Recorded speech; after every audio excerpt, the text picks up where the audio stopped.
ഇന്ന് ഈവനിങ്ങിനെ ചായ ഉണ്ടാക്കാൻ നേരത്തൊരു പൂതി അരിയുണ്ട കഴിക്കാൻ വേണ്ടിയിട്ട്. പണ്ട് സ്കൂള് വിട്ട് വരുമ്പോൾ ഉമ്മ ഇതുപോലെ ഉണ്ടാക്കി വെക്കാറുണ്ടേ.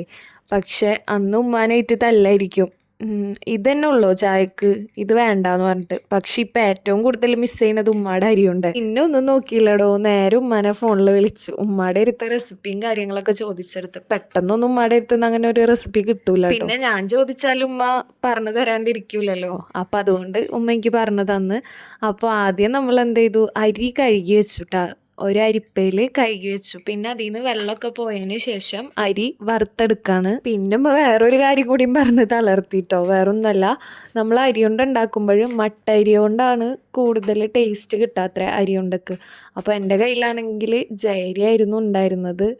പിന്നെ കുറച്ച് മട്ടരി ഇരിപ്പുണ്ടായിരുന്നു. അപ്പോൾ രണ്ടും കൂടി മിക്സ് ആക്കിയിട്ടാണ് ഞാൻ ഉണ്ടാക്കിയത്. അപ്പോൾ നിങ്ങൾക്ക് വേണമെങ്കിൽ ജയരി കൊണ്ട് വേണമെങ്കിൽ ജയരി കൊണ്ട് ഉണ്ടാക്കാം, അല്ലെങ്കിൽ മട്ടരി ഉണ്ടെങ്കിൽ മട്ടരി മാത്രം യൂസ് ചെയ്യുന്നതാവും നല്ലത് കേട്ടോ. പിന്നെ അതുപോലെ അരി നമ്മൾ നന്നായി വറുത്തെടുക്കണം കേട്ടോ.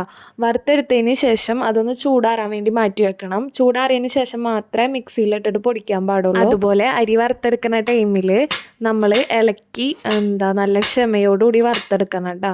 കാരണം വേറെ ഒന്നുമല്ല, കരിഞ്ഞു പോകരുത്. അപ്പോൾ അതുകൊണ്ട് നന്നായി ശ്രദ്ധിക്കണം. അപ്പോൾ നമുക്ക് അരി നന്നായി വറുത്തെടുത്തിട്ടുണ്ട്. അപ്പോൾ അരിയെല്ലാം വറുത്തെടുത്തത് ഒരു പാത്രത്തേക്ക് മാറ്റി വെച്ചിട്ടുണ്ട് കേട്ടോ. അപ്പോൾ അതിനുശേഷം ഞാൻ ഇവിടെ കുറച്ച് നട്ട്സാണ് ആഡ് ചെയ്തിരിക്കുന്നത്. അപ്പോൾ നിങ്ങൾക്ക് ഇഷ്ടമുള്ള നട്ട്സ് എടുക്കുക. ഞാനിവിടെ ബദാം, അതുപോലെ തന്നെ അണ്ടിപ്പരിപ്പ്, പിസ്ത എന്നിവയാണ് കേട്ടോ എടുത്തിരിക്കുന്നത്. നമുക്ക് ഇഷ്ടമുള്ള ക്വാണ്ടിറ്റിയിൽ നട്ട്സ് എടുക്കുക. അരി കറക്റ്റ് ഒരു കപ്പായിരുന്നു കേട്ടോ ഞാൻ എടുത്തിട്ടുണ്ടായിരുന്നത്. അപ്പോൾ നട്ട്സ് നമ്മൾ വറുത്തെടുത്തിട്ടുണ്ട്. നട്ട്സും അതുപോലെ തന്നെ ചൂടാറിയതിന് ശേഷം നമുക്ക് പൊടിച്ചെടുക്കാം. പിന്നെ അതുപോലെ അടുത്തത് വേണ്ടത് നാളികേരമാണ് കേട്ടോ. അപ്പോൾ നാളികേരം ചിരകിയത്, അപ്പോൾ അതൊന്ന് ജസ്റ്റ് ഞാൻ വറുത്തെടുത്തിട്ടുണ്ട്. വറുത്തെടുത്തതിന് ശേഷം ജസ്റ്റ് ഒന്ന് മിക്സിയിലിട്ട് ക്രഷ് ചെയ്തെടുക്കാം.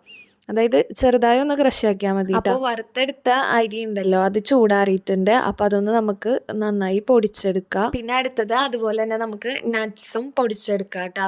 പിന്നെ നട്ട്സ് കുറച്ചൊന്ന് കടിക്കാനൊക്കെ വേണമെങ്കിൽ ജസ്റ്റ് ഒന്ന് ക്രഷ് ആക്കി എടുത്താൽ മതി. നട്ട്സ് വല്ലാണ്ട് അരിയുടെ പോലെ പൊടിച്ചെടുക്കണ്ട കേട്ടോ. കാരണം ഒന്ന് കടിക്കാനൊക്കെ കിട്ടുമ്പോഴാണ് നമുക്ക് ആ ഉണ്ടക്ക് ആ ഒരു ടേസ്റ്റ് ഒക്കെ ഉണ്ടാവുക.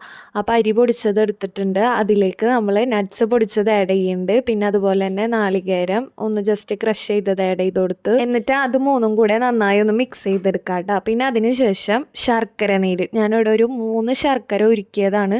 പക്ഷെ അത് മൊത്തം വേണ്ട വന്നില്ല കേട്ടോ. അപ്പോൾ ശർക്കര നീരും കൂടിയും അതിലേക്ക് ആഡ് ചെയ്തിട്ട് നന്നായി ഒന്ന് മിക്സ് ചെയ്തെടുക്കാം. കൈ കൊണ്ട് തന്നെ ചെറുതായി ഒന്ന് മിക്സ് ചെയ്തെടുക്കാം കേട്ടോ. ചെറിയൊരു ഒരു ചൂടിൽ തന്നെ നമുക്ക് അത് നന്നായി ഒന്ന് മിക്സ് ചെയ്തിട്ട് ഉണ്ട പിടിച്ചെടുക്കാം. അപ്പോൾ കുറച്ച് എടുത്തിട്ട് എല്ലാം നമുക്ക് അതുപോലെ ഉണ്ടകളാക്കി എടുക്കാം കേട്ടോ.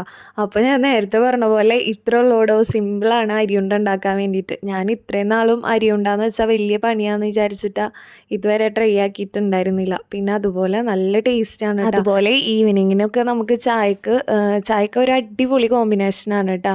പിന്നെ കുട്ടികളൊക്കെ ഇപ്പോൾ നട്ട്സ് കഴിക്കാനൊക്കെ മടിയാണെങ്കിൽ ഇതുപോലെ നട്ട്സൊക്കെ ആഡ് ചെയ്തിട്ട് ഇങ്ങനെ കൊടുത്താൽ അവർ കഴിച്ചോളും.